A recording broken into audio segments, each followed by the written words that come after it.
estuvo en América, Wesley pasó algún tiempo con los moravos y quedó profundamente impresionado con su fe y vida cristiana. Después de regresar a Inglaterra bajo la instrucción de un predicador moravo,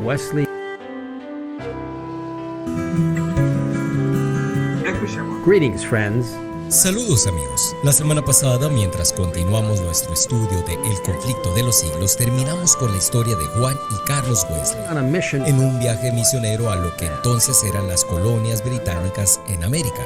En el camino, el barco quedó atrapado en una terrible tormenta en el mar y aunque el propio Juan temía por su vida, quedó profundamente impresionado con la paz mostrada por los moravos durante la tormenta. Mientras estuvo en América, Wesley pasó algún tiempo con los moravos y quedó profundamente impresionado con su fe y vida cristiana.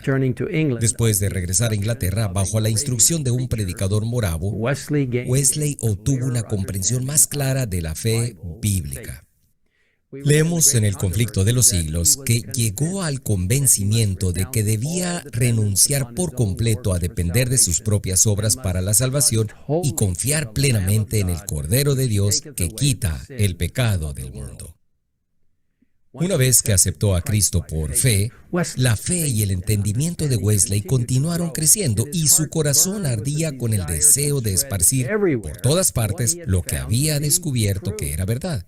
Tener una vida y una fe equilibradas.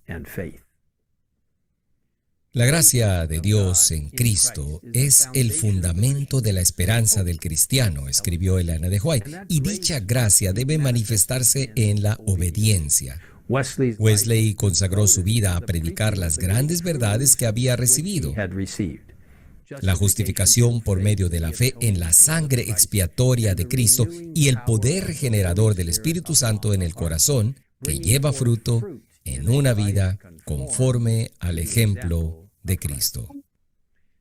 Lamentablemente, sin embargo, el mensaje de la justificación junto con una vida cambiada por el poder del Espíritu Santo no fue bien recibido por muchos. En la universidad donde estudiaron, los hermanos Wesley fueron objeto de desprecio y burla. Ellos y los pocos otros que simpatizaban con ellos fueron llamados despectivamente metodistas por sus compañeros de estudios. Este nombre, sin embargo, que primero se pronunció con desprecio, se convirtió en el nombre de una de las denominaciones protestantes más grandes de Inglaterra y América. Wesley no se había propuesto formar una nueva denominación, pero mientras predicaba, miles se convirtieron por su mensaje claramente bíblico. Lamentablemente, sin embargo, los líderes de la iglesia establecida no estaban abiertos a este mensaje y cerraron sus puertas en contra de él. Las turbas se enfurecieron contra los Wesley y muchas veces escaparon de la muerte solo a través de los milagros de la misericordia de Dios. Juan Wesley explicó cómo en una de esas ocasiones vio la intervención directa de Dios. Muchos trataron de derribarme mientras descendíamos de una montaña por una senda resbalosa que conducía a la ciudad, dijo él. Pero no tropecé ni una vez ni resbalé en la pendiente hasta lograr ponerme fuera de sus manos.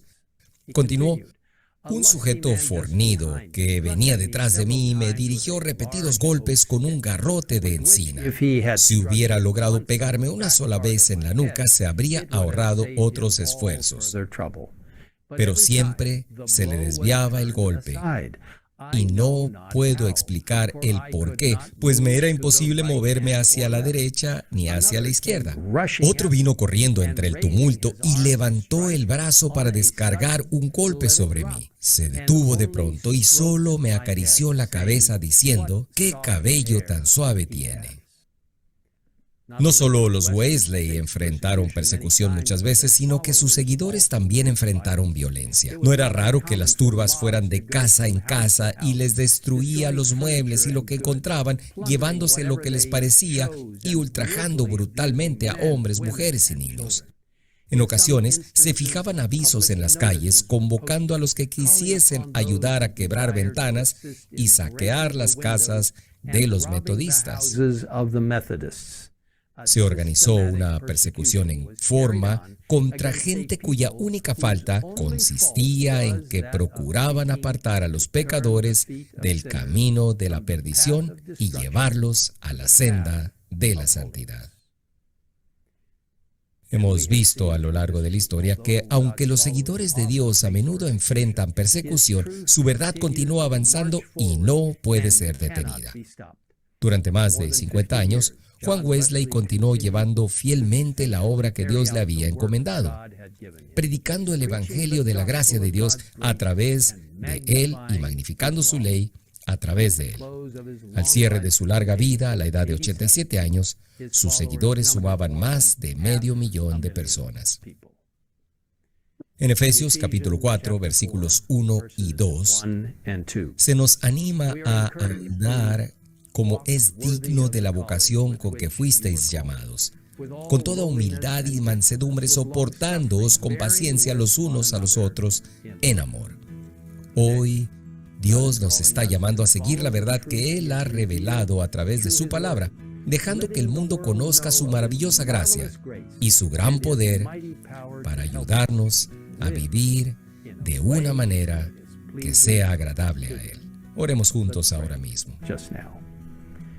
Padre Celestial, gracias por el maravilloso consejo e instrucción en la palabra de Dios, que nos ayuda a entender que somos salvos por gracia, que somos justificados por la sangre de Jesucristo y que somos santificados por la morada del Espíritu Santo, ayudándonos día a día a seguir tus pasos.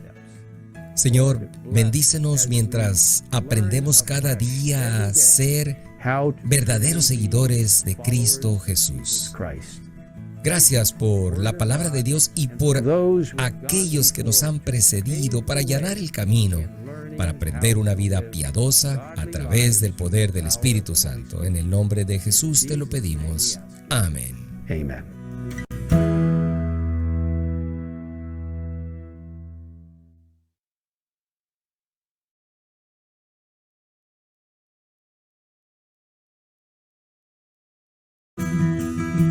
Escuchemos esta parte. Hello, friends. Hola amigos. En nuestro recorrido por el conflicto de los siglos, hemos estado observando las vidas de hombres valientes que estuvieron dispuestos a sacrificar sus propias vidas para que las personas pudieran tener la Biblia en su propio idioma. La semana pasada leímos sobre William Tyndale, quien fue estrangulado hasta la muerte y luego quemado en la hoguera por traducir la Biblia al idioma inglés. Pero a pesar de que Tyndale se había ido, las semillas de la verdad que había sembrado a través de la palabra de Dios perduraron, animando a otros como John Knox a continuar el trabajo. Cuando Knox fue llevado ante la reina de Escocia y acusado de herejía, declaró audazmente que la verdadera religión no procedía del Estado, sino de la palabra de Dios. La reina le respondió diciendo: «Vos interpretáis las escrituras de un modo y ellos, los maestros romanistas, las interpretan de otro. ¿A quién creeré y quién será juez en este asunto?». Esta fue una pregunta muy importante, una que todavía es relevante para nosotros hoy. Cuando hay diferentes opiniones sobre lo que significa un texto en la Biblia, ¿cómo podemos saber cuál es la verdad en realidad? La respuesta de John Knox resuena a lo largo de los siglos para nosotros hoy. «Debéis creer en Dios que habla con sencillez en su palabra», contestó el reformador, «y más de lo que ella os diga, no debéis creer ni de unos ni de otros. La palabra de Dios es clara, y si parece haber oscuridad en algún pasaje, el Espíritu Santo, que nunca se contradice a sí mismo, os explica con más claridad en otros pasajes, de modo que no queda lugar a duda, sino para el ignorante». En otras palabras, no necesitamos estar confundidos acerca de lo que la Biblia dice. Si lo abordamos con un corazón abierto y humilde, pidiendo que el Espíritu Santo nos guíe, el significado del texto se aclarará. Gracias a la fidelidad de John Knox y de otros como él, la Reforma gradualmente se afianzó en Escocia. En Inglaterra, el establecimiento del protestantismo como religión nacional disminuyó, pero no detuvo por completo la persecución. En lugar del Papa, el monarca del país fue colocado como cabeza de la Iglesia estatal. Aún no se entendía el gran principio de libertad religiosa y no se permitía a la gente adorar según su conciencia. Todos debían aceptar las doctrinas y observar las formas de adoración prescritas por la iglesia establecida. Los que no estaban de acuerdo sufrían persecución. Miles de pastores fueron expulsados de sus cargos. Al pueblo se le prohibió, so pena de fuertes multas, encarcelamiento y destierro, asistir a cualquier reunión religiosa, excepto las sancionadas por la iglesia oficial. Juan Bunyan, un poderoso predicador, fue encarcelado por predicar la palabra de Dios. Encerrado durante 12 años, el testigo de Bunyan no pudo ser detenido. Comenzó a escribir libros, incluido el libro cristiano de influencia popular, El progreso del peregrino. Publicado en 2 partes, la primera en 1678 y la segunda en 1684. Este asombroso libro ha vendido más copias que cualquier otro libro que no sea la Biblia. Por más de 200 años, aquella voz habló desde la cárcel de Bedford con poder penetrante a los corazones de los hombres, escribe Elena de White. El peregrino y gracia abundante para el mayor de los pecadores han guiado a muchos por el sendero de la vida eterna. 100 años después de Bunyan, durante una época de gran oscuridad espiritual, Dios levantó a otros para llevar la luz, incluidos los hermanos Juan y Carlos Wesley. A mediados del siglo XVIII, la gran doctrina de la justificación por la fe, tan claramente enseñada por Lutero y otros reformadores, casi se había perdido de vista, y la idea de confiar en las buenas obras para la salvación volvió a ser parte del pensamiento religioso dominante. Los hermanos Wesley eran miembros de la iglesia establecida, pero eran buscadores sinceros de Dios.